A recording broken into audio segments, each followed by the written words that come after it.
the main storyline, the quarterbacks. I wrote about it. I tweeted about it. I'm here to talk about it here now. What happened last night was complete coaching malpractice on Bill Belichick's part.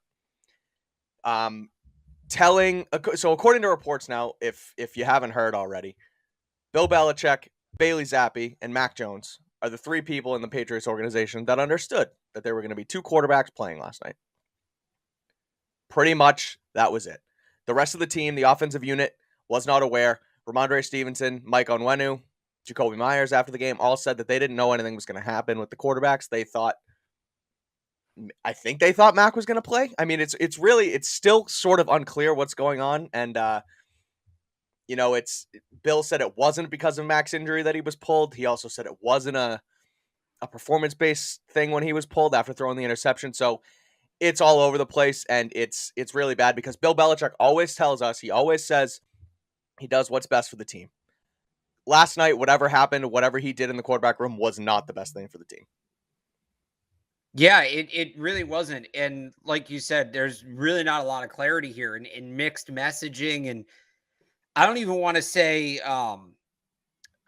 Jeff Howard a tweet something about, inconsistent messaging. It's not that the message is inconsistent. It's who's receiving it is inconsistent. It's not like they're playing telephone. It's like the second guy just got up and left, right? So, even Bailey Zappe, when he was asked when he found out Mac was going to start, he said at the same time we were, which was basically kickoff, right? So he didn't really know. He might have known he was going to play, but he clearly didn't really know what the deal was. Bill said the plan was for Mac to go back in at some point if the score hadn't gotten out of hand. Zappe said he didn't know that. So Zappe didn't really know what was going on. Mm-hmm. Jacoby Myers didn't know, like you said, Michael Onwenu, Ramondre Stevenson. The only people who knew, apparently, were Bill, Mac, and then Mac comes out. So let me add this. So, like, Zappe doesn't know, right? Zappe said he's not entirely sure what's going on. Jacoby doesn't know. Ramondre doesn't know. I wish they had a guy named Scotty so I could make a Euro trip reference. But all these guys come out and say, hey, I didn't know. Mm-hmm.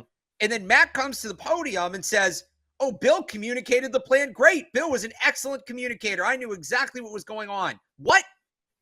So Mac, it's crazy.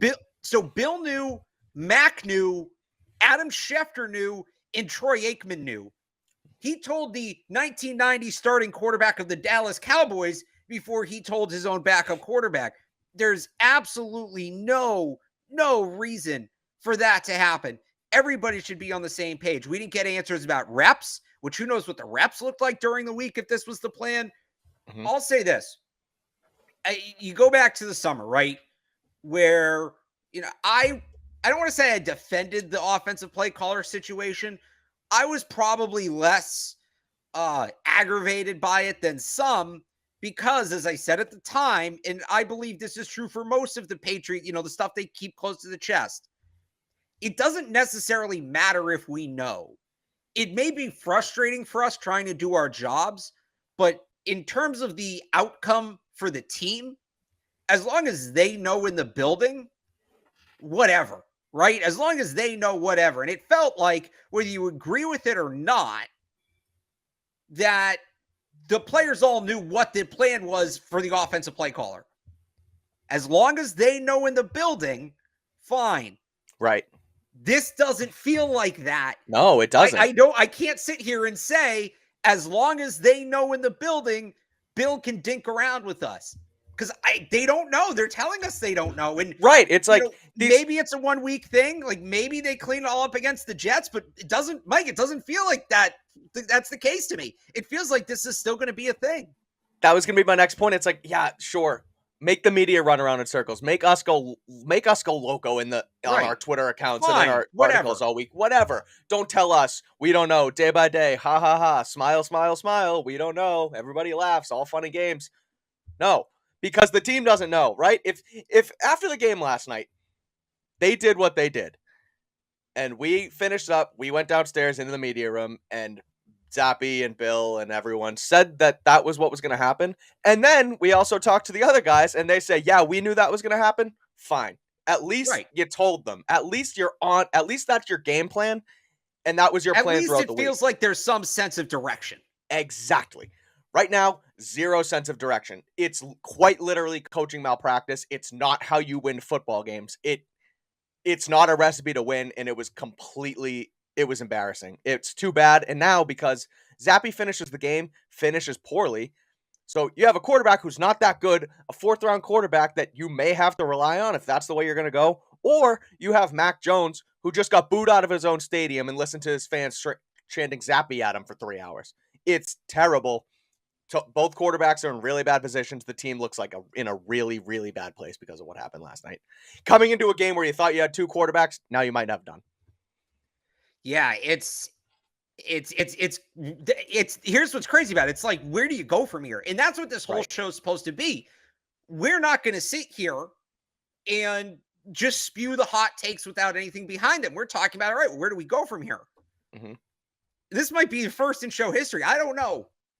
I mean, I would think you go back to Mac. He's shown more promise overall. He's a first-round pick, but he cannot be in a great spot mentally right now.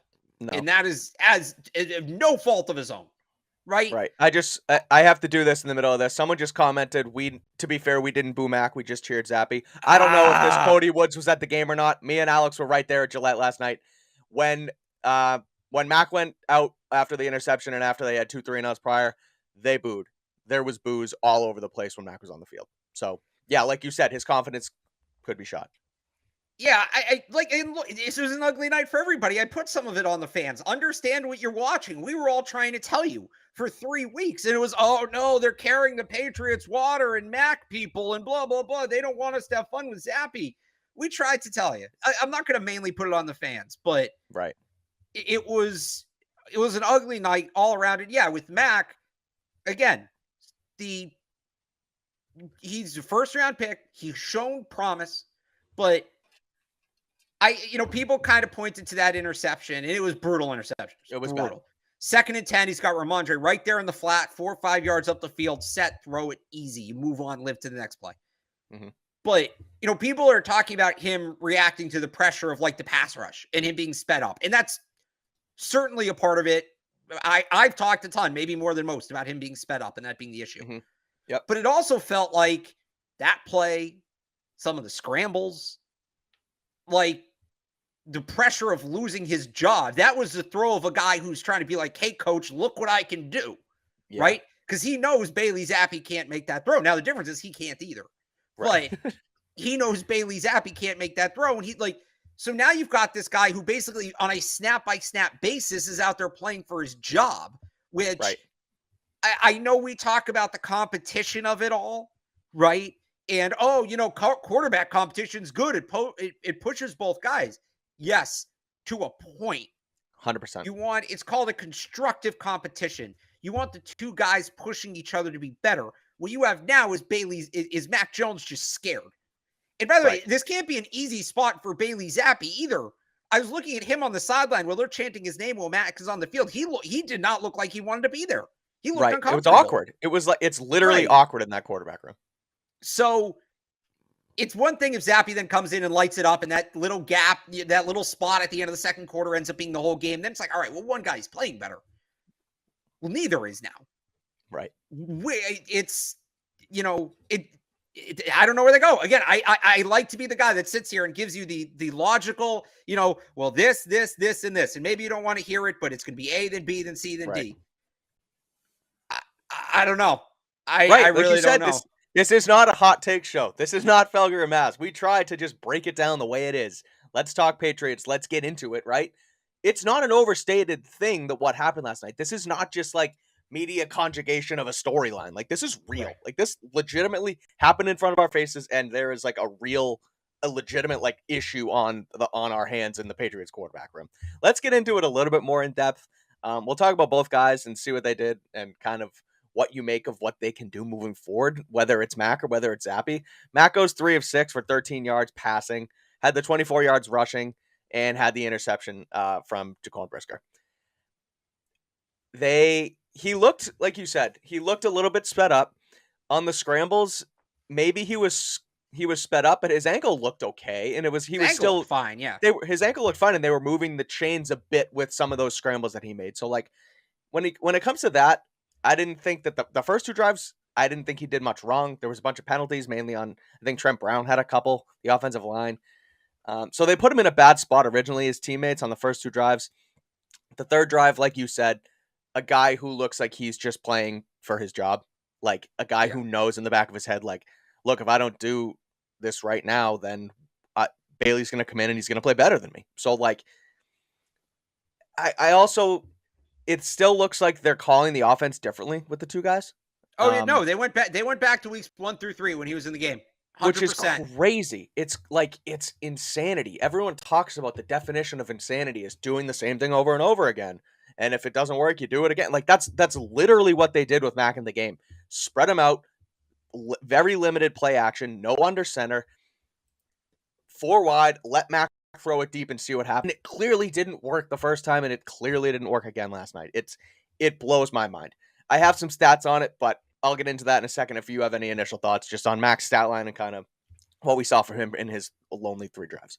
Yeah, like I said, I didn't think he was bad until he threw the pick. Like one of the plays he hit, it was like a 2nd and 10. It was the play before the interception, actually. It's a 2nd and 10 or 1st and 10, and the read's not there. He comes down, he tries to check it down to Damian Harris for what would have been a 5-yard gain. Damian Harris drops the ball, literally. And all the fans start chanting for Zappe. Like, what? Yeah. What?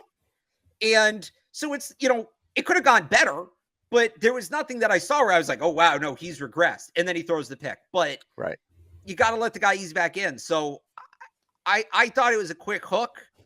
I don't really, obviously, there was a plan, right? What did Bill call it? The situation. Yeah. He said that's what the situation called for. And then he was asked what the situation was. He said the whole situation. It was the situation. So we're talking like in circles now. Yep. I didn't think Mac was that bad until the pick. Who knows if you let him keep going? That defense has been so-so, right? They haven't been bad. It's not the Lions and the Browns, but they haven't been great. Right. But it's just like when he got hurt, against the Ravens. It's that lasting image. I think a lot of this stems from recency bias, at least outwardly, where we all remember him throwing 3 picks against the Ravens, one of which definitely wasn't his fault. Another one may not have been his fault. Right. Like, servers, he's turnover prone. Well, no, it's just the last time you saw him. Well, now here you go again. And Bill was pressed on this after the game. He said that was the plan, was they were going to pull Mac there. He didn't define what there was. I'm guessing it was the first quarter because that drive bled into the early part of the second. It started in the first. The first drive that started in the second quarter was Zappe. But, like, Bill, you know what that looks like. Right after the interception. And Phil Perry pressed him on it, and he was like, well, that's not what it was, but that's what you can write. Like, come on. Like, the finger-wagging nonsense that he does, it's clearly, you can see it's getting on my nerves. It's nonsense. Like, I keep using the term malpractice, but like you said, it wasn't injury-related. It wasn't performance-related. At the end of the second quarter, after he throws an interception, the look, no matter what, the look and the way the plan. It was just the plan. Yeah, okay. Yeah, which, I mean, come on. Like, so I wrote about this for 98.5 today. We're sitting up there, start of third quarter, still relatively close game. It's a 2-score game at this point. Mm-hmm. And it's not how are the Patriots going to come back in this game. It's who's going to come in at quarterback. And then it hit me. Rotating quarterbacks, vanilla game plan, no adjustments on a weeknight. You know what that is, Mike? You know what that all is? High school football? It's a preseason game. Yeah, it's a preseason game. That was the latest preseason game in NFL history. That's the only time a switch like that makes sense is in a preseason game. Otherwise, that's a benching. It's just what it is. Whether it's intended to be or not, that is a benching. Well, that's the other thing I don't understand, right? Was this the plan? Or was it actually a benching and he's just trying to make it seem like it wasn't with the quarterbacks, and that's why now the other players are like, oh no, we didn't know it was going to happen, because the plan was to go for Mac, and really he just got benched, but he doesn't want to say it from his mouth. I think that might be part of it. Yeah. I think that might be, but again, you can't pull. So here's the thing. It's one of two things. There's a theory out there right now from Tom Curran, and he was on Andrew Callahan's podcast, which is also on CLNS. And his theory was basically Mac pushed Bill to play. Bill didn't want him playing the full game. So we had this, he's being, play, we'll rotate him, right? Yeah. Mac gets to play, gets his wish. If Mac's not healthy, Bill, don't play him. Right. But if you're going to, do not pull him there. Do not, because it becomes something it's not. I think you need to understand that, right? Like, let's say that is what it is. Mac was only going to play a quarter, right? Mac was only going to play a quarter because Bill doesn't want him playing a full game because of the injury, which again, if he's healthy, he plays. If not, he doesn't. That's a separate issue. You got to put him out there for another drive. If you still truly believe he's your starting quarterback and he's your future, you can't let the night end like that. And I know Bill said that, they were going to put him back in later in the game. Well, then either do it, despite it being a blowout, or put him back in that spot if you know you might not put him in if the game gets away from you. I think some of it is Bill underestimated the Bears. I thought he thought he was going to have, I think he thought he was going to have the flexibility to dink around in this game because the Bears are the Bears. And frankly, he should have been right because we'll get to the defense. But it's the league. It's the NFL, like you said, I think he underestimated the Bears. 100%. And it's like, how are you, Bill Belichick, like in a look-ahead spot? The guy who's been through it for 20 years, the greatest coach of all time by all accounts, gets caught up in a look-ahead spot because one of his quarterbacks is hurt. He has two pedestrian quarterbacks. Like, I kind of want to play both of them and see what happens and figure out Mac's injury. And it's crazy. It's like, it's been eating away at me ever since I left the stadium last night at 1:30. It's like what just happened? What just happened? The stats I wanted to bring into this whole thing is the way that they're calling the game differently with Mac compared to Zappe. And these are courtesy of Evan Lazar from Patriots.com. Check out his work at Pats.com. He's doing a great job over there, per usual. And the average air yards per attempt for Mac and Zappe, Mac's throwing the ball down field or throwing the ball in the air 10 yards versus Zappe's 7, which again, that's not really the main focus here. The main focus here is the play action rate and the under center rate. Max and these are on first and second down. Let me preface that. Sorry. First and second down last night, or throughout the season, rather. Jeez. Mac Jones play action rate, 11.7%. Bailey Zappe's play action rate, 26.3. Mac's under center rate on first and second down, 12.5. Zappe's 21.6. There's clearly a discrepancy in what you're calling between these two quarterbacks. So Bailey saying it after the game, or maybe it was today on Marloni and Fourier, whatever. The offense is different between these two guys, and you saw it on the first drive that Zappe's in the game. Zappe goes 14 of 22 for 185 yards, touchdown, 2 picks, QBR. That's the stat line you can read on the lower third. The game is clearly called different because the first drive of the game, they have Zappe in under center, they have him in play action, and the touchdown to Myers is this play called leak where play action, everyone goes to one side and you leak somebody else on the outside and send them up the seam. Wide open touchdown to Jakobi Meyers. You think they were going to run that with Mac Jones in the game? They've never done it before. I would love them to. He probably would have hit him on the numbers. So he wouldn't have had to fall and roll into the end zone. He probably actually would have scored in stride. Let's pause right here. The heads up play by Jakobi Meyers to dive, first of all, make a great catch and then recognize he was not touched down. A lot of guys who just kind of celebrate and, we'll score from the 2, whatever. To make that catch and then have the recognition, I'm not touched, get up and lunge towards the end zone. That's why Jakobi Meyers is going to get paid this offseason. The details. He is excellent with it. We're going to be super kind of down on the team on this show, but I want to make sure we give Jakobi his due because that was a great, great play.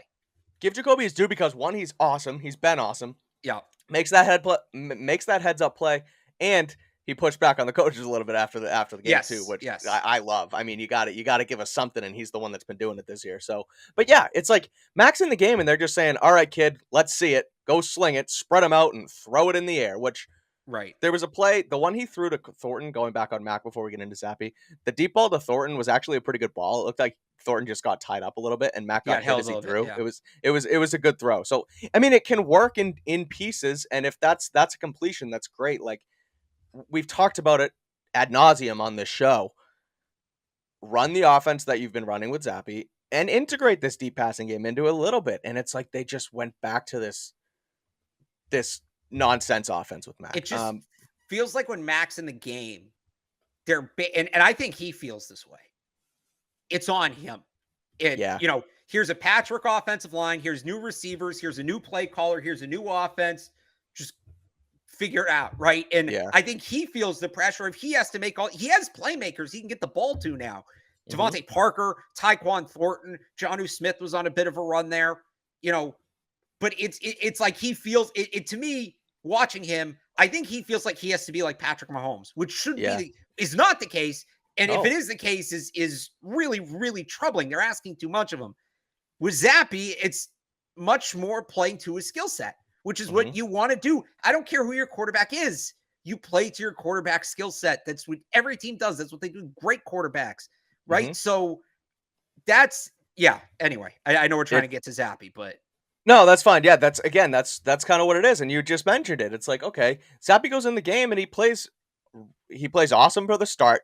I literally thought Gillette Stadium was going to fall over the way that place was rocking on those first two drives. It was like nothing I had ever seen before in person. It was incredible. In the back of my head, I'm like, okay, is this kid really the guy? Like, are we really doing this right now? It was great. And then disaster strikes pretty much for the offense. Again, they can't get anything going past those two drives. They put up no more points after going up 14-10. In Zappe's first two starts, the team had 22 and 20 first downs throughout each of the games respectively. Last night they had just 12. The run game was also terrible against a team that had another subpar run defense in the Bears. They only ran for 70 yards on the ground, 24 of which were from Mac Jones on the first three drives. Just they get the Zappe fever, and it's insane on the first two drives, and then after that, it's like they get and the defense was a part of this too. But the Bears are scoring, the Pats are not, and they can't play from behind at all. Yeah, this is where we can kind of start to bring the defense into it, right? And the running game was from the beginning of the game with Mac was ineffective, and that's a problem against this team. It's a problem for this offense. All of it. They couldn't get Ramondre going. So what do? They try to get creative. They tried to run a mesh with Zappe and Jacoby Myers, and I don't think it was an RPO, but I don't either. It was just a really weird handoff mechanic from Bailey Zappe. Like he stuck the ball past Jacoby Myers. Yeah. And it's just, I can't imagine that to have had that much time repping that play, especially if what Zappe suggested after the game, he didn't have a ton of reps in practice. So that was just an odd play call. It felt very experimental. It goes kind of back to the preseason thing, right? You needed a play call you were sure about in that situation. Zappe just made that great throw on the sideline to Devontae Parker, one of his best plays of the night. Yep. And then they go to that, and it's fumbled.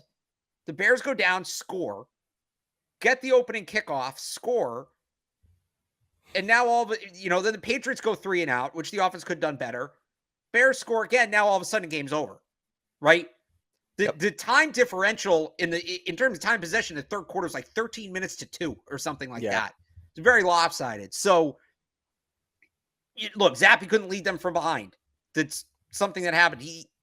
That's what it looks like when the defense knows he's throwing and can sit on it. Now, can he get better at that? Sure. Matt got better at it, throughout the season last year. It seems like he's regressed, unfortunately, but that was a real test. That was the first real test for Bailey Zappe. And I don't think the play calling helped him out because, like I said, all right, say that one drive, they go 3 and out. That sucked. They had a penalty, I believe, on that drive that set them back. Second penalties killed them all day too. Right. Second drive was just rough. And then it's like, all right, it was a 19-point game. So it's a 3-score game with a field goal. And it's like, all right, well, there's 12 minutes to go. You have all 3 timeouts. Yep. This still is the Chicago Bears. Like, it didn't, as nuts as it all was, it didn't feel like the game is over. Right? 12 minutes to go, 19-point game. And then they're huddling up and they're just running halfback dives. And they went like something like, I wrote the number. It's on 985sports.com in my column. It was something like 28 plays in 28 yards in 6 minutes. Ridiculous. And they ended up turning the ball. They didn't even reach the 50. It took 6 minutes off the clock. And Bill said after the game, the game got away from us in the fourth quarter. If it did, they really don't believe in Bailey Zappe at all. Right. Like either they horribly mismanaged that game or they don't think Bailey Zappe's worth a damn. I don't know which one it is. But they completely mailed it in at that point. So it's tough to they didn't really give Zappe a chance, which okay, if you're playing him in this spot, this is great. This is great information. He's trailing against a not awful defense. Can he cut it? Can he not? oh, we're just going to run out the clock? Like, if you're going to treat it like a preseason game, treat it like a preseason game, learn something. But that to me was like the breaking point. You know, at a certain point, it's like, all right, Bill is Bill. He's going to do weird stuff. And granted, we hadn't heard the post-game comments at this point, but it's like, Bill's Bill. He's going to do weird stuff. And they start running out the clock in the fourth quarter. And it was like, well, what are we doing? Just let me go home then. Yeah. You're going to play essentially 2 quarters and quit? It was rough. And like you said, just not knowing what Bill said and how he's unconventional and this and that. That's sort of another thing that it's a recurring theme on this show ever since I've been on. It's like, listen to what Belichick's telling you. We talked about it again a million times with Jelani Tavai, but like all the reports that came out, and it's like Mac Jones is going to play, and the Pelissero from NFL Network report that what they do is unorthodox, and then Schefter drops a bomb right before kickoff and is like, expect Bailey Zappe to play too. Like, and everyone's like, well, I don't know. We don't know. Maybe it's Mac. Maybe it's like, literally listen to what these national guys are telling you. It's probably correct. Same with Reese. It's like Reese never said start. He always said play. Right. Belichick told us what was going to happen, and we were like, oh, maybe, I don't know. But no, it happened. They both played, and they weren't great. Now it's again one of those situations that we talk about. It's like, if you have 2 quarterbacks, you have none, and that's what it feels like now. This is the embodiment of that statement. Yeah. It really is, because we went from them. I mean, we were talking about maybe you can trade Bailey Zappe, and we were invoking Jimmy Garoppolo, and we've come a long way from that. We've come. They let their quarterback situation get exposed. They basically, I don't know that there was a way Monday night went well, especially if Mac's injury is still lingering. It didn't need to go that poorly. It was quite literally like worst case scenario. Yes, no, that was absolutely worst case scenario. They could have left Mac in to take the beating, and then it's, hey, he was hurt, he's shaking the rust off. They could have just started Bailey Zappe, and it's, hey, now we know Zappe's not the guy. Mac comes back next week, fully healthy. They somehow split the difference. Right. And there's a reason you don't see. Every once in a while, this pops up. A team is either 2 good quarterbacks or 2 not so good quarterbacks, or like 2 quarterbacks are really different. Like this kind of happened at the end with Drew Brees and Taysom Hill. And why don't you have packages for both and rotate them?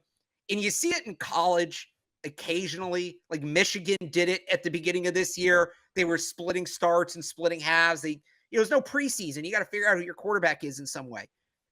There's a reason NFL teams don't do that. And it's exactly what you saw last night, because the risk, like, what's the upside there? There was not. You get decent quarterback play throughout the night. Well, you hope you drafted both these guys. You hope you can get decent quarterback play with either of them. If Mac's healthy, you hope you can get it with Mac. If he's not healthy, you hope you can get it with Zappe. Or at the very least, you learn you can't get it with Zappe, and now you know that. You've seen your competition, your controversy's over. Right. Right. By splitting both, well, now you got the downside of both possible outcomes smacking you in the face. You didn't make a decision, and they both got exposed. And now, like I said, Mac's confidence is shot. It's like it's a disaster. I'm fed up. I've been fed up about it.